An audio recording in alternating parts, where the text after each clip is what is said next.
Hi folks, I'm James Tanner from Bryston, and I'm here doing an exclusive video for Audio Advisor.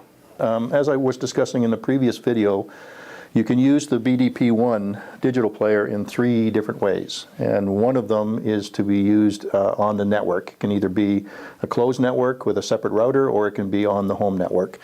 If you are on the network, then we're looking at how can we interface with the USB drives that are connected to it, and there are a number of ways to do that. We can use an iPhone, we can use an iTouch, we can use an iPad, or we can use a desktop computer or a laptop computer.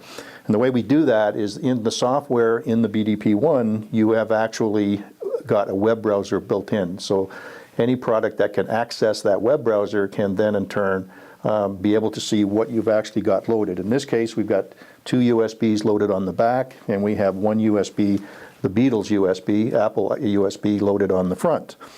So I can demonstrate for you now the number of different ways you can actually see it. Most appropriate at this point would probably be the iPad, and this would be an example of the iPad Bryston interface. There are other interfaces that you can use that are special apps built for the iPad, but in this case we have 2 apps available from Bryston. One of them is called Mini, which you can download the icon directly onto your iPad. You click on the Mini and it will open up and show you that there's USBs loaded and there's a playlist loaded. So if I click on USB, then it will show me that I have 3 USBs connected. One of them is Bryston, one of them is Kingston, and one of them is the Beatles. And you can call them anything you want, but they basically will load depending upon the type of USB it is. So if I wanted to play the Beatles, for instance, I would click on the Beatles. It would then show me the music that's in that particular file. In this case, I've got a choice of either FLAC files or MP3. So if I click on the FLAC files, which are the high-res versions, and let's say I wanted to play Abbey Road, I would click on Abbey Road. Abbey Road would load. I would say Add All, and that would now go to the playlist. And there's your playlist. Now if I wanted to play a song, I'd say Come Together. I'd play that song. I'd hit playing.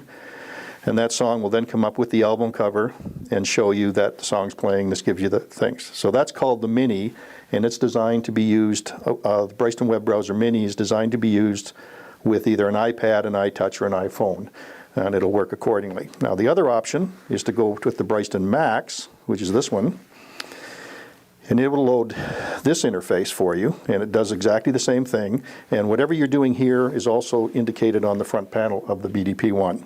So you can see that I'm playing Come Together, the Beatles, here, and if I make a change here, let's say go to Maxwell Silver Hammer, it'll now play Maxwell Silver Hammer, but it'll also show up here so that you can actually follow from one to the other. So this works exactly the same way. If I clear the playlist here, I go into USB, I choose which of the USBs I want to play. In this case, the 3 are still showing. I choose the Beatles. And choose music. I can go MP3 or FLAC. I can hit FLAC. I want to play Abbey Road. I would hit Abbey Road. And then Abbey Road would come up. I say Add All, and it goes to the playlist.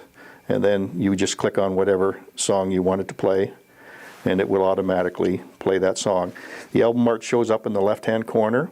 If you want to open that up, you can open it up, and it'll show you the back, so that if you wanted to play a song from here, you now could play it from here rather than clicking on the playlist. And if you want to spin it around, you can do that to actually show the album cover, and then you can close it accordingly. And there's another feature here where you can go into by album, and it'll actually pull the album covers up. And as you can see in the background here, you can load them all as albums if you wish, and then just click on the album, and that would load the songs accordingly into the interface.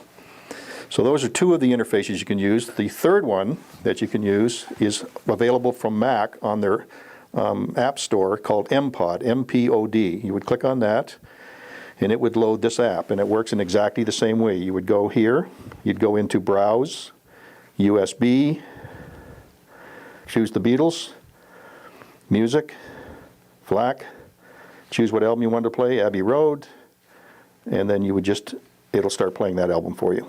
And then you can play Come Together, and it'll play the one song, or you can load, if you wish, back up and load the whole album just by simply hitting that arrow. It would load all the songs then. So that's an application available from Mac that you can use on your iTouch, your iPhone, or as well on the iPod. So if you don't want to use the Bryston interface, there are other interfaces available that you can use. As I mentioned earlier, that you can use the system in 3 ways, but one of the ways you can use it is essentially manually, so that you can put the USB in, play from here. In this case, we're playing Come Together by the Beatles, but I can also use our BR2 remote to go to the next song directly, just like you would with a CD. You just forward and back. I can go forward or back, and as you can see, it's following whatever I'm doing here. I can push stop and pause.